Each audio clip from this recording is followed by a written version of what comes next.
Өнөөдрийн энэ дэлхий гэдэг гариг дээрх хамгийн өндөр хөгжилтэй орнууд бол Европ ТV орнууд. За тэгээ Америк байж байна. Энэ Европ гэдэг бол дэлхийн бусад улс орнуудын хүн амыг мөржиж, баялагын тонож дээрэмдэж энэ өндөр зэрэгт хүрсэн. Тийм учраас өнөөдөр тэд үүнээсээ маш их ичдэг. Ялангуяа академик ертөнцид маш их шүүмж явдаг. Маш их артикл, пейпер, ном зохиолууд бичигдсэн, судалгаа хийгдсэн, хэлэлцдэг, дискасс үргэлж хийж идэг. Тийм хизээж тэд өөрсдөө магтаж эсвэл өнгөрч явдаггүй. Тийм дэлхийн номер 1 эзэнт гүрэн гэдэг байгаа British Empire бас л өөрсдөөсөө маш их ичдэг. Тийм манай нэг Манчестерийн сургуульд сурсан хамаатан хэлж байгаа байхгүй юу. Бритишүүд дэлхийг ингэж колоничлж явж байсандаа маш их ичдэг гэж байгаа байхгүй юу. Тийм. Ерөөсөө бүр магтаж ярих байтугай бүр ичиж явдаг өөрснөөсөө. Тэгэхээр өнөөдөр би Германы энэ сургуульд хичээл дээр бас үнийг мэдэрлээ. Тийм германчууд яаж бусад улс орныг тонон дээрэмдэж, залдиж ингэж өндөр хөгжилд хүрсэн бэ гэдгээр маш олон пейпер бичсэн байна. Тэгээд түүнийг нь хэлэлцлээ. Тэд нэр өөрсдөөсөө ичдэг юм байна. Дэлхийн номер 1 empire бол British Empire. Хамгийн том газар нутгийг эзэлсэн гэдгээр.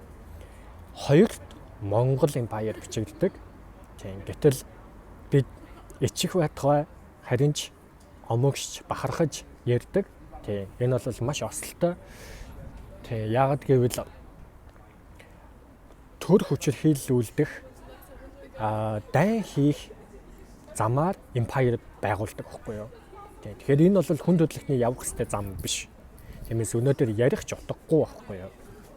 Тийм дэлхийн номер 1 одоо хүн амыг алсан номер 1 бичигддэг одоо хүн болвол Хятадын Мао Цзэдун шүү дээ. Тийм. Дэлхийд даяар нийт 45 сая хүн алсан байдаг. Тийм. Дийлэнх нь Хятад. За хоёрт бичигддэг хүн бол Монгол хүн. Энэ бол Чингис хаан. Чингис хаан дэлхийд даяар нийт 40 сая хүн хоморглон устгаж алсан. Тийм. Тэгэхээр бид нар Чингис хаан л гээд одоо магтандуулаад яриад байна. Гэтэл германчууд дэлхийн 1-2 дугаар дайнд оройлсон хамгийн гол тоглогч бас нэгэн эзэнт гүрэн, Прусийн эзэнт гүрэн ингээл их түүхтэй. Германчууд хизээж Гитлер гэж ярихгүй шүү дээ. Тийм.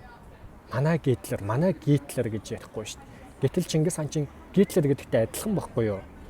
Адилхан барууны консерватив одоо нацист гэдэг шиг мөн Германы нацист зөвхөн айрын үндэстэн дэлхийд оршин тогтнох хэвээр хамгийн хүчирхэг гэж үздэг шиг Чингис хаан алтан уураг гэнтер гэдэг чинь яг адилхан ойлголт гэхгүй юу.